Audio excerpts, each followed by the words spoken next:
Hello students. Doctor Radha कमल मुखर्जी के सामाजिक मूल्य की अवधारणा की चर्चा चल रही थी और आज हम इस विषय पर आगे चर्चा करते हुए ये देखेंगे कि जो सामाजिक मूल्य हैं उनका और सामाजिक संगठन दोनों के बीच में क्या रिलेशन है। राधा कमल मुखर्जी ने सामाजिक संगठन और सामाजिक मूल्य दोनों का श्रेणीकरण दिया है, यानी उसमें ग्रेडिंग की है कि किसी भी समूह में, किसी संगठन में सामाजिक एकीकरण की मात्रा, संगठन की मात्रा कितनी होती है, उसके अनुसार ही उसमें सामाजिक मूल्यों की प्रेजेंस कितनी होती है, किस प्रकार के मूल्य हमें उसमें दिखाई देते हैं। इसके पहले आप लोगों ने देखा था डॉक्टर मुखर्जी ने जो सामाजिक मूल्य हैं उसका वर्गीकरण दिया था, उसके प्रकार दिए थे साधन मूल्य और साध्य मूल्य के रूप में। और हमने देखा कि वे साधन मूल्यों को महत्व देते हैं, लेकिन उसके बावजूद वे साध्य मूल्य को सर्वोपरि मानते हैं, सबसे श्रेष्ठ मूल्य की श्रेणी में रखते हैं। तो आगे के विवेचन में हम लोग ये देखेंगे कि सामाजिक संगठन के किस स्वरूप में हमें किस प्रकार के मूल्य किस रूप में दिखाई देते हैं। तो चलते हैं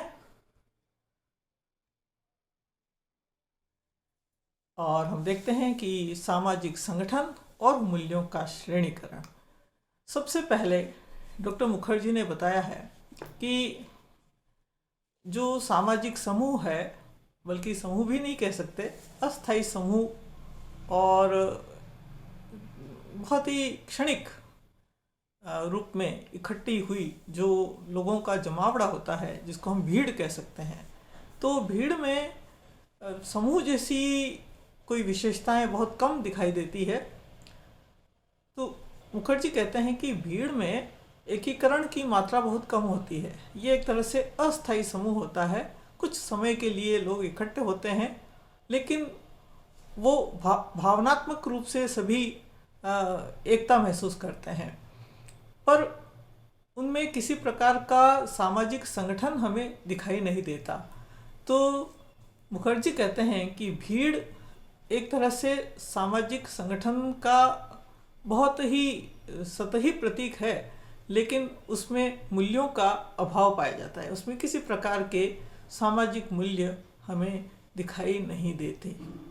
इस भीड़ के बाद में उन्होंने जो नेक्स्ट लिया है सामाजिक संगठन का स्वरूप, उससे थोड़ा उच्च स्तर, वो उन्होंने लिया है स्वार्थ समिति। स्वार्थ समिति का मतलब क्या हुआ कि सीमित मात्रा में कुछ लोग किसी विशेष उद्देश्य को प्राप्त करने के लिए जब इकट्ठा होते हैं या एक समूह बनाते हैं, एसोसिएट करते हैं, और समिति के कंसेप्ट के बारे में तो आप लोग जानते हैं, फर्स्ट ईयर में आप लोगों ने पढ़ा होगा। तो कुछ लोग एक निश्चित उद्देश्य को पूरा करने के लिए इकट्ठा होते हैं या वो संगठन बनाते हैं। तो ऐसे जो स्वार्थ समूह होते हैं, या इसको स्वार्थ समिति कहते हैं, इसका जो सामाजिक स्तर है वो भीड़ से थोड़ा उच्च है, लेकिन इसमें हम देखते हैं कि ऐसे समूहों के जो मूल्य हैं वो भी बहुत निम्न स्तर के होते हैं। निम्न स्तर का मतलब ये कि वो बहुत सीमित उसका आधार होता है। कुछ विशिष्ट स्वार्थ की पूर्ति के लिए इस तरह के समूह बनाए जाते हैं। तो इसके अंदर जो स्वार्थ समिति है उसमें जो मूल्य होते हैं वो भी साधन मूल्य होते हैं, ठीक है ना। साध्य और साधन दो प्रकार के मूल्यों की बात उन्होंने की। तो मुखर्जी कहते हैं कि जो स्वार्थ समिति है उसमें साधन मूल्य होते हैं और बहुत सीमित मात्रा में, ठीक है। संगठन भी सीमित होता है, मूल्यों का जो स्तर है वो भी बहुत सीमित होता है, छोटा होता है।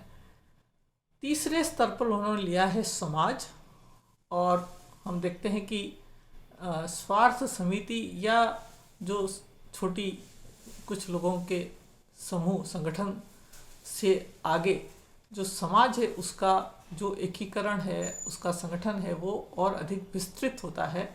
इसमें कई तरह की समितियां, कई तरह के समूह हमें दिखाई देते हैं। तो एक विस्तृत संगठन समाज के अंदर होता है, और जो समाज है उसका, जैसा कि मुखर्जी कहते हैं, एक नैतिक और तार्किक आधार होता है। और इसमें जो मूल्य होते हैं वो मूल्य समाज के सभी समूहों, संगठनों, संस्थाओं के लिए होते हैं, उनके हित को पूरा करने से संबंधित होते हैं। तो ऐसी स्थिति में हम देखते हैं कि किस प्रकार के मूल्य इसमें विद्यमान होंगे। तो उन्होंने दिया है समानता का मूल्य और न्याय का मूल्य। हालांकि इनको भी डॉक्टर मुखर्जी ने साधन मूल्य ही माना है। तो समाज, चूंकि उसका जो स्तर है वो विस्तृत है, बड़ा है, अधिक जटिल होता है, कई तरह के स्वार्थ समूह उसमें जुड़े हुए होते हैं, उनसे बन करके समाज निर्मित होता है। तो नैतिक और तार्किक आधार इसका होने से इसके जो मूल्य का लेवल है, मूल्य का श्रेणीकरण हम कह सकते हैं, कुछ हायर लेवल के वैल्यूज हमें इसमें दिखाई देते हैं हमें। चौथे स्तर पर उन्होंने लिया है सामूहिकता, और सामूहिकता को डॉक्टर मुखर्जी ने संगठन का श्रेष्ठतम स्वरूप माना है।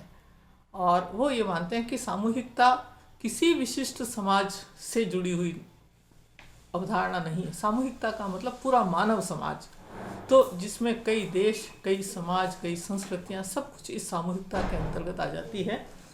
और इन के अंदर जो हमें मूल्य दिखाई देते हैं वो साध्य मूल्य होते हैं। ठीक है, तो जो मूल्यों का सर्वोच्च रूप है, श्रेष्ठतम रूप है, साध्य मूल्य, वही सामाजिक संगठन के श्रेष्ठतम स्वरूप के अंदर हमें दिखाई देता है। तो जैसे जैसे संगठन का स्तर ऊंचा उठता है, वैसे वैसे हमें मूल्यों का भी उच्च रूप दिखाई देता है। इस सामूहिकता के अंतर्गत हम देख सकते हैं डॉक्टर मुखर्जी के अनुसार हमें डिसिप्लिन, उच्च स्तरीय बुद्धि और विवेक दिखाई देता है, और सार्वभौमिक सद्भाव, कर्तव्य के प्रति निष्ठा, परोपकार से संबंधित मूल्य, सामाजिक उत्तरदायित्व, समानता और सहयोग से संबंधित जो आधारभूत मूल्य है वो हमें इसके अंतर्गत दिखाई देते हैं।